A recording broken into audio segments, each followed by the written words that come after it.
तो दोस्तों नमस्कार, स्वागत है आपका अपना स्टडी चैनल लर्निंग जीएस वाला में। तो दोस्तों आज हम बायोलॉजी जीव विज्ञान का नेक्स्ट दूसरा चैप्टर कोशिका सेल को कंप्लीट करेंगे। दोस्तों यह वीडियो किसी भी कंपटीशन एग्जाम जहां बायो से प्रश्न पूछे जाते हैं काफ़ी सफिशिएंट है। पहले हम इस चैप्टर सेल को डिस्क्रिप्टिव कंप्लीट करेंगे, फिर उसके बाद ऑब्जेक्टिव भी करेंगे जो एग्जामों में पीछे पूछे गए हैं और पूछे जाने की संभावनाओं में हैं।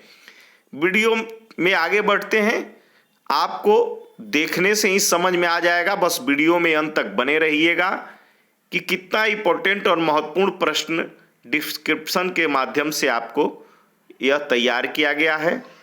तो चलिए दोस्तों शुरू करते हैं। कोशिका सेल। कोशिका सेल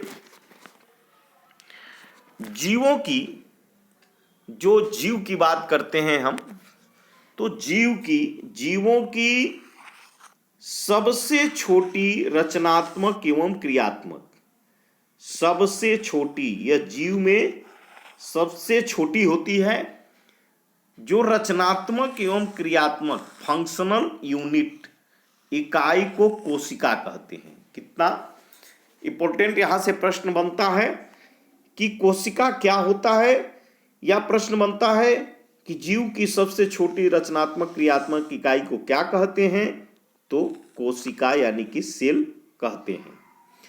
कोशिका को जीवन का मूलभूत इकाई भी कहा जाता है।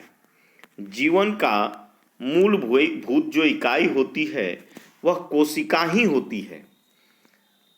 बात करें 1665 ईस्वी में रॉबर्ट हुक ने, किसने? रॉबर्ट हुक ने 1665 ईस्वी में कार्क को काटकर, कार्क ओक नामक पौधे से लिया जाता है, तो कार्क को काटकर सूक्ष्मदर्शी माइक्रोस्कोप से देखा था।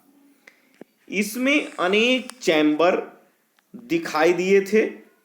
जब रॉबर्ट हुक ने कार्क को काटकर सूक्ष्मदर्शी माइक्रोस्कोप से देखा तो इसमें चैम्बर दिखाई दिए। इस चैम्बर को ही कोशिका कहा जाता है। जब कार्क को काटा, सूक्ष्मदर्शी से देखा तो इसमें चैम्बर दिखाई दिए, इसी चैम्बर को उसने कोशिका कहा। कार्क जो है यही ओक नामक वृक्ष से प्राप्त होता है। कार्क कहाँ से प्राप्त होता है, तो ओक नामक वृक्ष से प्राप्त होता है। रॉबर्ट हुक ने निर्जीव कोशिका, नॉन लिविंग सेल का भी अध्ययन किया था। जो निर्जीव कोशिकाएं होती हैं, नॉन लिविंग सेल, उसे भी रॉबर्ट हुक ने स्टडी किया था। चलिए आगे चलते हैं। जो एनसीईआरटी का यहाँ पर एक एग्जाम्पलर है कि कार्क के कोशिका में, जो कार्क है ओक पौधे में, कार्क के कोशिका में सुबेरिन, क्या नाम है इसका, सुबेरिन होने से उसकी जल एवं गैसों के लिए पारगम्यता समाप्त हो जाती है। देखिए, जब तक आज कंपटीशन में आप गहराई से नहीं पढ़ेंगे, क्वेश्चन को बनाना आसान नहीं होता है। तो यहाँ से प्रश्न बनता है कि कार्क के कोशिका में क्या होने से, सुबेरिन होने से उसकी जल एवं गैस के लिए पारगम्यता जो होती है वह समाप्त हो जाती है। फिर इसके बाद आते हैं एवी ल्यूवेनहॉक जो हैं, इन्हें फादर ऑफ बैक्टीरियोलॉजी यानी कि जीवाणु विज्ञान का, जीवाणु का पिता भी कहा जाता है, एवी ल्यूवेनहॉक को। फिर क्या होता है कि सबसे छोटी कोशिका माइकोप्लाज्मा गैलोसेप्टिकम नामक जीवाणु है। यदि बात किया जाए कि जो कोशिकाएं भी कई प्रकार की होती हैं, छोटी उनसे थोड़ी सी, तो सबसे छोटी कोशिका जो होती है उसका नाम है माइकोप्लाज्मा गैलोसेप्टिकम नामक जीवाणु। क्या है? जीवाणु। सबसे छोटी कोशिका क्या है? वह जीवाणु है, बैक्टीरिया है, और उसका नाम माइकोप्लाज्मा गैलोसेप्टिकम है, जिसे जिसे जिसे प्लेरियोपोनिमोनिया लाइक ऑर्गेनिज्म पीपीएलओ भी कहा जाता है। इस छोटी कोशिका की माप जो है 0.1 माइक्रोमीटर है, यानी कि कोशिका को किस में मापा जाता है? माइक्रोमीटर, क्योंकि ये अत्यंत सूक्ष्म होता है, इसे सूक्ष्मदर्शी माइक्रोस्कोप से ही देखा जा सकता है। तो जो सबसे छोटी कोशिका माइकोप्लाज्मा गैलोसेप्टिकम है, उसकी माप 0.1 माइक्रोमीटर होता है। और जो सबसे बड़ी कोशिका है वह शुतुरमुर्ग ऑस्ट्रिच का अंडा 170 mm गुणे 135 mm होता है। चलिए आगे चलते हैं। कोशिका के जो आयाम माने आकार, कोशिका के आकार को माइक्रोमीटर में मापा जाता है। यह एनसीईआरटी का एग्जाम्पलर क्वेश्चन है कि कोशिका के आयाम को किस में मापा जाता है? आकार को तो माइक्रोमीटर में मापा जाता है। मनुष्य की बात किया जाए, जीवों में मनुष्य की बात किया जाए तो मनुष्य में सबसे लंबी कोशिका का नाम तंत्रिका कोशिका न्यूरॉन होता है। सबसे लंबी मनुष्य में, मानव में, इस कोशिका का नाम है तंत्रिका कोशिका न्यूरॉन। मानव शरीर की सबसे बड़ी कोशिका की बात किया जाए तो वह अंडाणु होता है, अंडाणु। चलिए अब चलते हैं कोशिका सिद्धांत यानी कि सेल थ्योरी के बारे में जानेंगे। कोशिका सिद्धांत, सेल थ्योरी। दो जर्मन वैज्ञानिक, नाम है स्लाइडन, 1838 में इनका जन्म हुआ था, और स्वान जो 1839 में इनका जन्म हुआ था। स्लाइडन और स्वान ने कोशिका सिद्धांत, सेल थ्योरी प्रस्तुत किया। तो सेल थ्योरी को किसने प्रस्तुत किया था? स्लाइडन और स्वान ने। स्वान जो है वो प्राणी शास्त्री थे, स्वान जो हैं वो प्राणी शास्त्री थे, जबकि स्लाइडन वनस्पति शास्त्री थे। स्लाइडन क्या थे? वनस्पति शास्त्री थे। उन्होंने कोशिका सिद्धांत, सेल थ्योरी को जो दिया उसकी विशेषताएं इस प्रकार से थीं, जो एक एक करके हम पढ़ेंगे।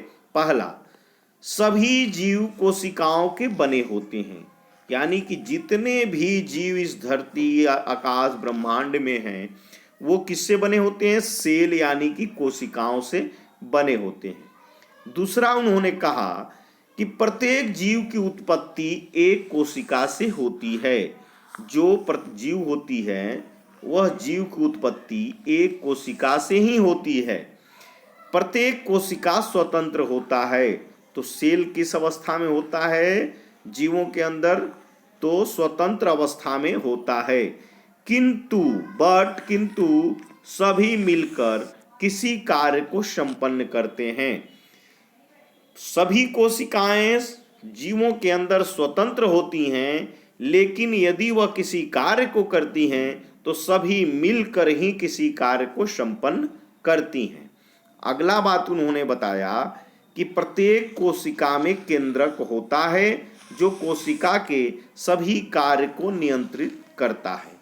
अब ये कोशिका जो होती है, ये जो कार्य करती है, इस कार्य को नियंत्रित कौन करता है? तो वह कोशिका के अंदर जो केंद्रक होता है, कोशिका के एकदम बीचों बीच, आगे हम समझेंगे, वहीं इस उनके कार्यों को नियंत्रण का काम करता है। चलिए आगे देखते हैं। कुछ जीव कोशिका सिद्धांत का अनुपालन नहीं करते हैं। तो क्या भाई, ऐसे भी कुछ जीव हैं जो कोशिका थ्योरी सेल थ्योरी यानी कि कोशिका सिद्धांत का अनुपालन नहीं करते हैं कुछ जीव हैं उनकी विशिष्ट संरचना कोशिका सिद्धांत के तथ्यों का अपवाद है।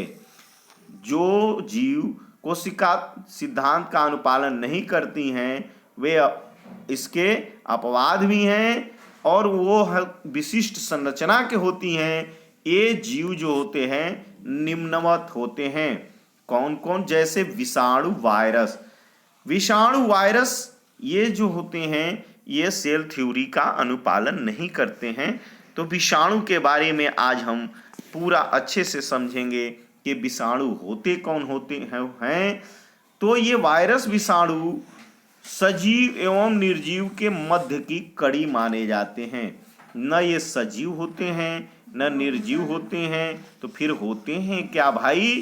तो ये उनके बीच के कड़ी होते हैं। वायरस विषाणु संक्रामक परजीवी फंक्शन पारासाइट होते हैं जो स्वतंत्र अवस्था में निष्क्रिय होते हैं। तो ये वायरस सजीव और निर्जीव के बीच की कड़ी होते हैं और ये संक्रामक परजीवी होते हैं जो स्वतंत्र अवस्था में तो होते हैं और वे निष्क्रिय होते हैं और निर्जीव के समान व्यवहार करते हैं। ये व्यवहार कैसे करते हैं? तो निर्जीव के समान, इसीलिए तो ये हवा में उड़ते रहते हैं, दिखाई नहीं पड़ते हैं और निर्जीव के समान व्यवहार करते हैं। परंतु अनुकूल वातावरण प्राप्त होने पर ये सक्रिय हो जाते हैं।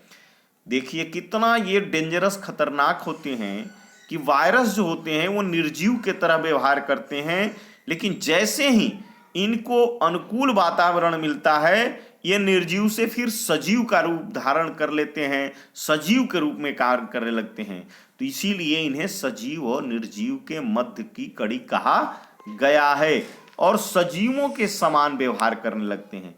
वो जब स्वतंत्र अवस्था में निष्क्रिय होते हैं और निर्जीव के समान जब व्यवहार करते हैं, लेकिन वही वायरस जब उनके अनुकूल वातावरण को प्राप्त करते हैं तो क्या करते हैं? वो सजीवों के समान व्यवहार करने लगते हैं।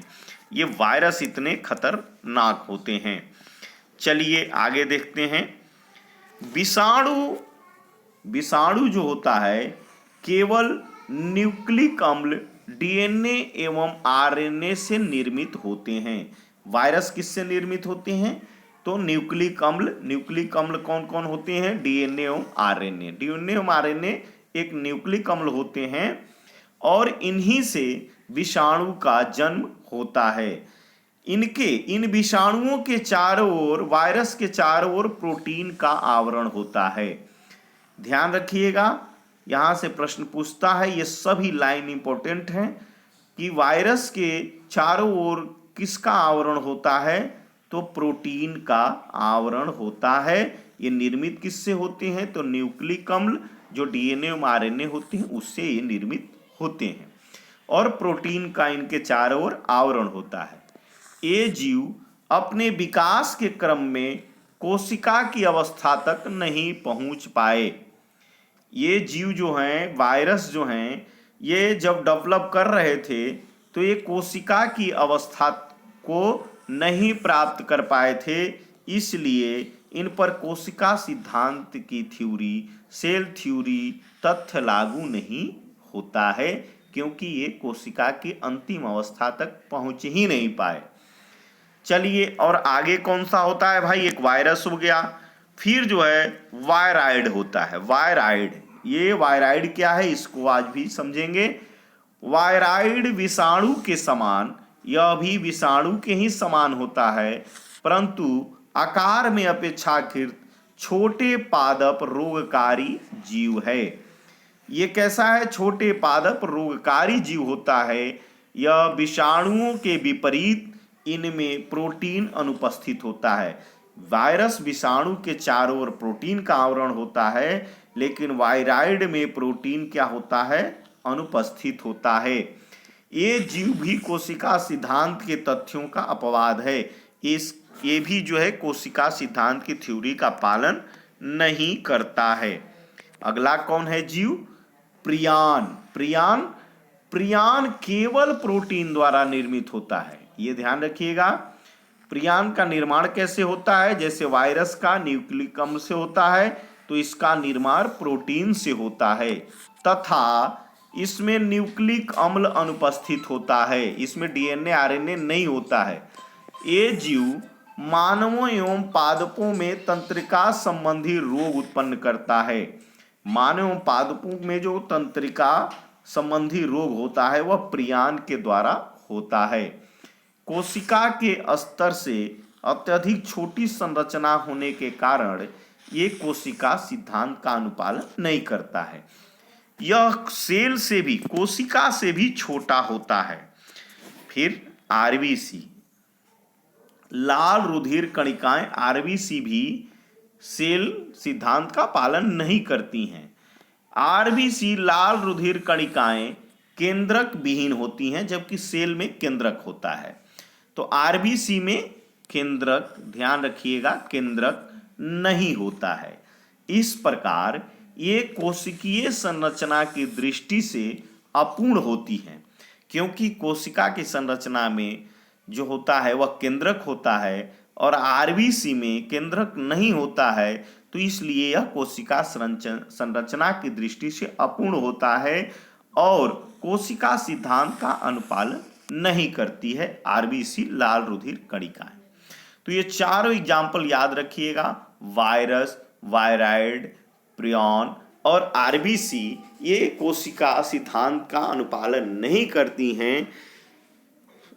अब चलते हैं आगे। कोशिका दो प्रकार की और उसके बाद भी जंतु और पादप कोशिकाएं होती हैं। तो कोशिका का प्रोकैरियोटिक कोशिका, प्रोकैरियोटिक सेल को आज हम अभी समझेंगे। प्रोकैरियोटिक कोशिका क्या होता है फिगर के माध्यम से। ये देखिए, ये जो है प्रोकैरियोटिक कोशिका का जो है ये फिगर दिया हुआ है, इसको हम समझते हैं कि ये क्या होता है। ये देखिए, यहां देखिए, एक चादर ये हो गया, एक चादर यह हो गया, एक चादर यह हो गया और एक चादर यह हो गया।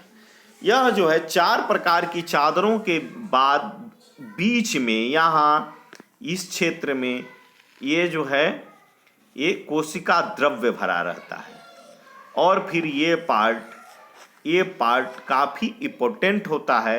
इसी को एक एक करके हम समझते हैं।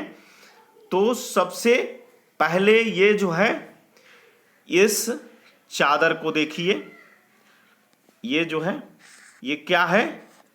ये खोल है। ये खोल और इसके बाद कोशिका भित्ति है। ये क्या है? कोशिका भित्ति। उसके बाद ये है प्लाज्मा झिल्ली, ये प्लाज्मा झिल्ली है। और फिर इसके बताए जो ये कोशिका द्रव्य है। ये क्या है? कोशिका, ये द्रव्य सफेद कलर में दिखाया गया है। फिर इसमें छोटे छोटे कण देख रहे हैं, ये छोटे छोटे कण, यही जो है राइबोसोम है। ये छोटे छोटे कण क्या हैं? राइबोसोम है। और ये थोड़े गहरे रंग के ये छोटे कण जो हैं ये प्लाज्मिड हैं, प्लाज्मोडियम। और ये देखिए, ये जो है ये यहाँ ये परत ये पीली है। इसका नाम क्या है? सबसे ये जो परत है ये पीली परत है। और फिर यहाँ देखिए बैक्टीरियल जो है फ्लोगेलम न्यूक्लियाइड, ये जो पूंछ है यह बैक्टीरियल फ्लोगेलम न्यूक्लियाइड है। ये इसका पूंछ कोशिका प्रोकैरियोटिक कोशिका का।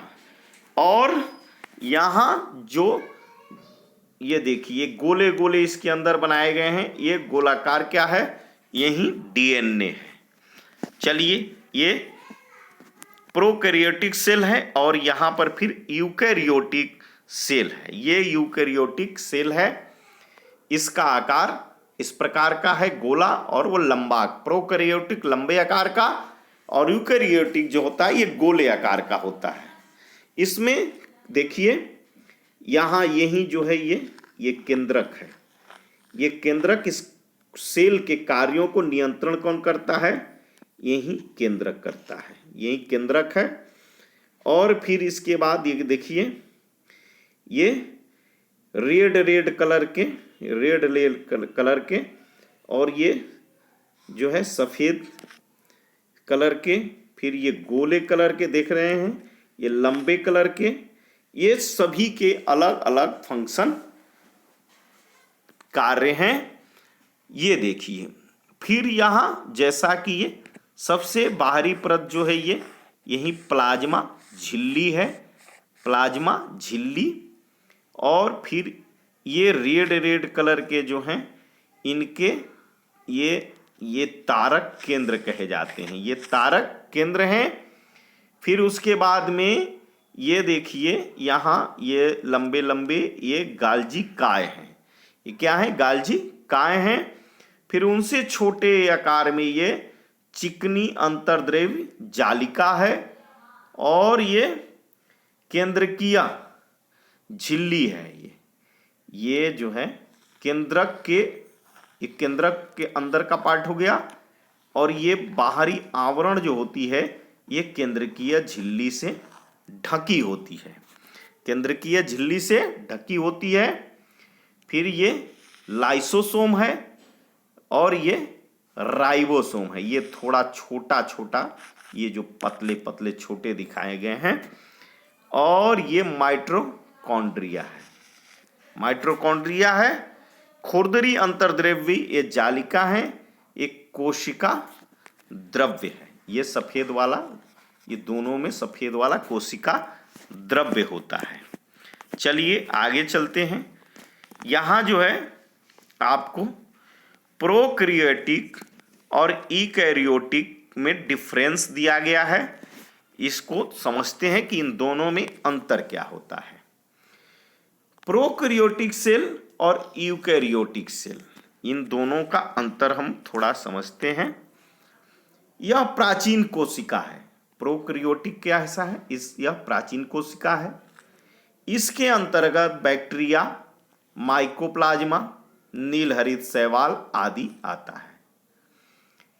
फिर यह वास्तविक कोशिका है। यूकैरियोटिक जो होती है यह वास्तविक कोशिका होती है।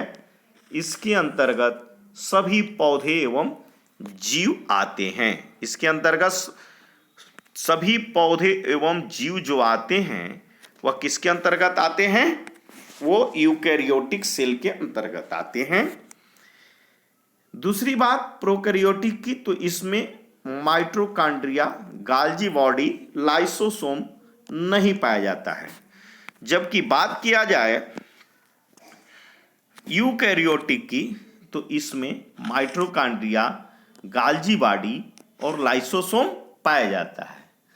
इसमें 70 इस प्रकार का राइबोसोम होता है, जबकि यूकैरियोटिक में राइबोसोम 80 इस प्रकार का होता है।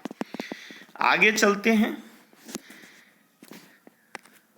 प्रोकैरियोटिक का डीएनए जो होता है हमने बताया वह गोलाकार होता है एवं एकल सूत्र में होता है, जबकि यूकैरियोटिक का डीएनए सीढ़ीनुमा संरचना में होता है एवं पर्ण रूप से विकसित होता है। यूकैरियोटिक, प्रोकैरियोटिक इसमें वास्तविक केंद्रक नहीं पाया जाता है, जबकि यूकैरियोटिक में वास्तविक केंद्रक पाया जाता है। यह डिफरेंस से क्वेश्चन भी पूछ लिए जाते हैं। जंतु एवं पादप कोशिका की, ये जो है यहाँ उसी संबंधित प्रोकैरियोटिक यूकैरियोटिक से संबंधित है। इसमें प्रोकैरियोटिक में केंद्रिका नहीं होती है, यूकैरियोटिक केंद्रिका पाई जाती है। प्रोकैरियोटिक का अपरिभाषित केंद्रक क्षेत्र केंद्र काव कहलाता है। प्रोकैरियोटिक का अपरिभाषित केंद्रक क्षेत्र केंद्र काव कहलाता है। यह भी एनसीईआरटी का एग्जाम्पलर है, तो इंपॉर्टेंट ही होगा, आप समझ सकते हैं। कोशिका की संख्या के आधार पर जीव दो प्रकार के होते हैं। कोशिका की संख्या के आधार पर, किस पर? संख्या के आधार पर जीव दो प्रकार के होते हैं, एक कोशिकीय, बहुकोशिकीय। एक कोशिकीय जिनका शरीर केवल एक कोशिका का बना होता है, एक कोशिकीय कहलाते हैं, जैसे अमीबा, पैरामीशियम, प्लाज्मोडियम, यूग्लिना। इनका ध्यान रखिए, अमीबा, पैरामीशियम, प्लाज्मोडियम और यूग्लिना कैसे जीव होते हैं? एक कोशिकीय जीव होते हैं। जबकि बहुकोशिकीय जिनका शरीर अनेक कोशिकाओं के मिलने से बना होता है, वे बहुकोशिकीय होते हैं। जैसे मछली, मेढक, मनुष्य। हम मनुष्य कैसे हैं? बहुकोशिकीय होते हैं। कोशिका की संरचना की बात कर लिया जाए। कोशिका की संरचना, स्ट्रक्चर ऑफ सेल। पौधों में पाई जाने वाली कोशिका को पादप कोशिका तथा जंतु में पाई जाने वाली कोशिका को जंतु कोशिका, एनिमल सेल कहते हैं। पादप कोशिका और जंतु कोशिका के बारे में भी हम लोग समझेंगे। फिर इसके बाद में जंतु एवं पादप कोशिका के अंतर को समझते हैं कि जंतु एवं पादप कोशिकाओं में अंतर। तो अंतर का आधार अथवा कोशिकांग पादप और जंतु कोशिका का ये देखिए, देखते हैं। कोशिका भित्ति के आधार पर इसमें कोशिका भित्ति एवं कोशिका झिल्ली दोनों होता है। पादप में कोशिका भित्ति सेल वाल की बात किया जाए तो इसमें कोशिका भित्ति एवं कोशिका झिल्ली दोनों होता है, जिसका निर्माण सेल्यूलोज से होता है। किससे होता है? पादप कोशिका के कोशिका भित्ति का निर्माण सेल्यूलोज से होता है। जबकि जंतु कोशिका, इसमें कोशिका झिल्ली पाई जाती है और यह अर्धपारगम्य होती है। तो पादप कोशिका और जंतु कोशिका में क्या डिफरेंट है कोशिका के आधार पर? तो पादप कोशिका और जंतु कोशिका में, पादप कोशिका में कोशिका भित्ति और कोशिका झिल्ली दोनों पाई जाती है, जबकि जंतु कोशिका में कोशिका भित्ति नहीं पाई जाती है, कोशिका झिल्ली पाई जाती है। और पादप कोशिका का निर्माण सेल्यूलोज से होता है, जबकि जंतु कोशिका का जो होती है वह अर्धपारगम्य होती है। केंद्रक के आधार पर देखा जाए तो केंद्रक के आधार पर देखते हैं तो पादप कोशिका में केंद्रक जो होता है वह अनुपस्थित होता है। पादप कोशिका में केंद्रक नहीं होता है, परंतु कोशिका में किनारे की ओर, कोशिका में किनारे की ओर स्थित होता है। केंद्रक कहाँ होता है? केंद्रक जो होता है यह कोशिका में किनारे की ओर होता है, जबकि जंतु कोशिका में आपको दिखाए कि मिडिल एकदम सेंटर में होता है। केंद्रक उपस्थित होता है, केंद्रक उपस्थित होता है दोनों में, परंतु कोशिका के मध्य में स्थित होता है। जंतु कोशिका जो होती है, कोशिका केंद्रक जो होता है कोशिका के मध्य में स्थित होता है, जबकि पादप कोशिका में कहाँ होता है? किनारे होता है। केंद्रक झिल्ली की बात किया जाए तो केंद्रक झिल्ली उपस्थित होती है, केंद्रक झिल्ली उपस्थित, इस दोनों में केंद्रक झिल्ली होता है। हरित लवक की बात किया जाए तो पादप कोशिका में हरित लवक पाया जाता है, जबकि जंतु कोशिका में हरित लवक नहीं पाया जाता है। राइबोसोम की बात किया जाए तो राइबोसोम उपस्थित होता है, राइबोसोम दोनों में, इस पादप और जंतु कोशिका दोनों में राइबोसोम होता है। रिक्तिकाएं की बात किया जाए तो रिक्तिकाएं पादप कोशिका में आकार में बड़ी तथा कम संख्या में होती हैं, जबकि जंतु कोशिका में रिक्तिकाएं आकार में छोटी तथा अधिक संख्या में होती हैं। बात किया जाए लाइसोसोम की, लाइसोसोम, तो लाइसोसोम जो होता है पादप कोशिकाओं में लाइसोसोम नहीं पाया जाता है, जबकि जंतु कोशिकाओं में लाइसोसोम पाया जाता है। गुणसूत्र की बात किया जाए तो गुणसूत्र उपस्थित होते हैं, परंतु वह आकार परंतु बड़े आकार के होते हैं। गुणसूत्र बड़े आकार के होते हैं, उपस्थित होते हैं, जबकि जंतु कोशिका में गुणसूत्र उपस्थित होते हैं किंतु ये छोटे आकार के। जंतु में छोटे आकार के गुणसूत्र होते हैं और पादप में बड़े आकार के गुणसूत्र होते हैं। अंतःप्रद्रवी जालिका जो होती है वह इनमें भी दोनों प्रकार की ये जो होता है प्रद्रवी जालिका उपस्थित होती है तथा इनकी संख्या कम होती है। जंतु कोशिका में खुरदरी एवं चिकनी दोनों प्रकार की अंतःद्रव्यी जालिका उपस्थित होती है और इनकी संख्या अधिक होती है। बात किया जाए प्रकाश संश्लेषण की, तो प्रकाश संश्लेषण जो होता है जंतु कोशिकाओं में प्रकाश संश्लेषण होता है और पादप कोशिकाओं में प्रकाश संश्लेषण होता है, लेकिन जंतु कोशिकाओं में प्रकाश संश्लेषण नहीं होता है। कार्बोहाइड्रेट का संचय, यह जो है पादप कोशिकाओं में कार्बोहाइड्रेट का संचय स्टार्च के रूप में होता है। किस में होता है? स्टार्च के रूप में होता है, जबकि जंतु कोशिकाओं में कार्बोहाइड्रेट के संचय ग्लाइकोजन के रूप में होता है। ग्लाइकोजन के रूप में। बात करें अब सेंट्रोल की, तो जंतु कोशिका में सेंट्रोल नहीं पाया जाता है और पादप कोशिकाओं में सेंट्रोल पाया जाता है। राजधानी की बात किया जाए तो पादप कोशिकाओं में राजधानी पाई जाती है और जंतु कोशिकाओं में राजधानी नहीं पाई जाती है। इसको ध्यान रखिएगा, यहां से प्रश्न अक्सर पूछा जाता है जो अभी। तो दोस्तों सेल का और भी जंतु और पादप कोशिकाओं के बारे में कल अगले वीडियो में कंप्लीट करेंगे। वीडियो लंबा हो जाएगा। तो दोस्तों thanks for watching my video आज के लिए दोस्तों।